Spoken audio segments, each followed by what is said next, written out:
On continue cette édition spéciale de Smart Cyber. Je suis en compagnie d'Arnaud Lefebvre. Bonjour Arnaud. Bonjour. Vous êtes directeur commercial et marketing chez Revo France. C'est un fournisseur européen de services intégrés de cloud et de cybersécurité. Je voulais qu'on parle ensemble de la question des cybermenaces et des PME. On a commencé à l'évoquer dans le débat précédent en disant qu'aucune entreprise n'était à l'abri, que toutes devaient se protéger. Mais aujourd'hui, quel impact vous constatez sur les PME, les impacts des cybermenaces? Alors, tout d'abord, effectivement, les PME et les ETI sont particulièrement ciblées par les hackers, alors même qu'elles pensent qu'elles ne le sont pas. Oui, ça c'est assez paradoxal. Voilà, c'est effectivement Ouais. très paradoxal. D'autant plus que ces entreprises, malheureusement, et je l'ai encore constaté cet après-midi en rendez-vous, n'ont pas forcément des équipes qui sont formées, des équipes informatiques qui sont formées, n'ont pas forcément Formés à la cyber, vous à la voulez dire. cyber, oui, Ouais. bien sûr, puisque le sujet c'est la cyber, effectivement, formées à la cyber, elles n'ont pas les ressources et ni le temps à consacrer à ces sujets-là, parce qu'elles sont prises par le quotidien, elles sont prises par les outils de production, par le support aux utilisateurs, et donc malheureusement, et malgré elles, elles font que les entreprises sont exposées à ces attaques. Et Euh, mais comment vous expliquez justement qu'elle n'en ait pas suffisamment conscience? Conscience, je pense qu'elles le sont, mais malheureusement, comme parfois sur d'autres risques de fraude, on sait qu'on est à risque, mais on se dit c'est pas pour moi.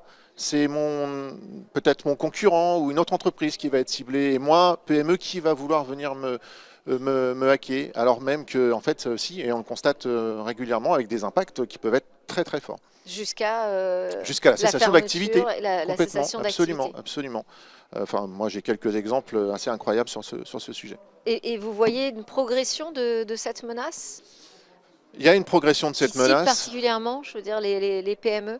Les PME, oui, d'autant que, comme je le disais, elles se croient pas forcément, elles ne se pensent pas à risque, donc elles ne prennent pas forcément toutes les mesures nécessaires pour se protéger. Il faut bien dire aujourd'hui, la situation géopolitique rend à risque encore plus les entreprises, et ça, c'est important parce que on l'a constaté, il y a des attaques qui proviennent de pays quand même. Aujourd'hui, on est vraiment sur une guerre cyber, et ça, faut en être conscient. Donc oui, clairement, il y a des Et, risques et- sur et ces une sujets. guerre cyber hybride qui ne vise pas que les grandes organisations. Qui ne visent pas que les grandes organisations et qui sont massives avec l'apport de l'intelligence Mais ça, il faut artificielle. expliquer pourquoi. Parce que souvent, justement, on se dit, moi, je ne suis pas une cible parce que je ne représente pas d'enjeu majeur. Expliquez-nous pourquoi toute entreprise, finalement, est un enjeu aujourd'hui en matière de cyber.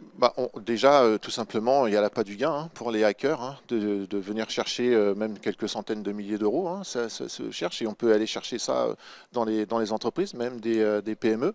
On peut aussi utiliser les PME comme un point d'entrée pour attaquer les plus grands groupes. Et c'est là aussi que les hackers sont très intéressés par les PME. Comment vous analysez l'utilisation de l'intelligence artificielle par les cyberattaquants? C'est une préoccupation importante, Euh, j'imagine. En fait, l'arrivée de l'intelligence artificielle a permis aux cyberattaquants d'industrialiser leurs attaques. Aujourd'hui, on n'est pas obligé d'être un expert en cyber pour pouvoir organiser des cyberattaques de masse et très personnalisées. À titre personnel, je suis certain que vous avez déjà reçu des emails et des courriers où on se pose la question de savoir si c'est des vrais ou des faux. Et imaginez un directeur d'entreprise, un dirigeant d'entreprise qui est pourtant, on l'a vu tout à l'heure, responsable et pénalement, qui reçoit un email avec une pièce attachée, il est dans le rush, il ne fait pas attention, il clique et c'est parti. L'attaque est lancée et il s'en est peut-être même pas aperçu. C'est ce que vous constatez quand vous allez à la rencontre des clients, c'est qu'aujourd'hui, ils sont en situation de fragilité. Oui, mais comme un malade, parfois on n'est pas conscient en fait qu'on est malade. Alors nous, ce qu'on fait parfois, Et alors c'est quand vous leur dites, attention, qu'est-ce qu'ils répondent? euh, ils peuvent dire, comme je disais tout à l'heure, oui, mais moi je suis pas concerné. Et donc Vous voulez dire, enfin, en fait, ma question, c'est est-ce que ça reste difficile aujourd'hui de convaincre les PME de se protéger? oui, ça Alors reste. qu'on a l'impression que c'est un sujet qu'on aborde partout, tout le temps, Oui, y oui, compris dans les informations très grand public. bien sûr, mais ça reste quand même malgré tout un enjeu parce que les entreprises peuvent faire l'acquisition d'outils. Donc c'est très bien, ils vont avoir un antivirus, ils vont avoir des firewalls, etc. Mais en fait, ils se disent que grâce à ça, ils sont protégés. Mais si c'est mal administré, et si c'est pas administré en continu, comme nous on le propose, c'est-à-dire 7 jours sur 7 et 24 heures sur 24, parce que le hacker, il ne s'arrête pas de bosser le week-end ou la nuit. Donc on peut avoir des outils, est-ce qu'ils sont bien paramétrés? Et les équipes, elles n'ont pas le temps forcément d'avoir ce niveau d'analyse que nous, on peut avoir et de suivi au quotidien.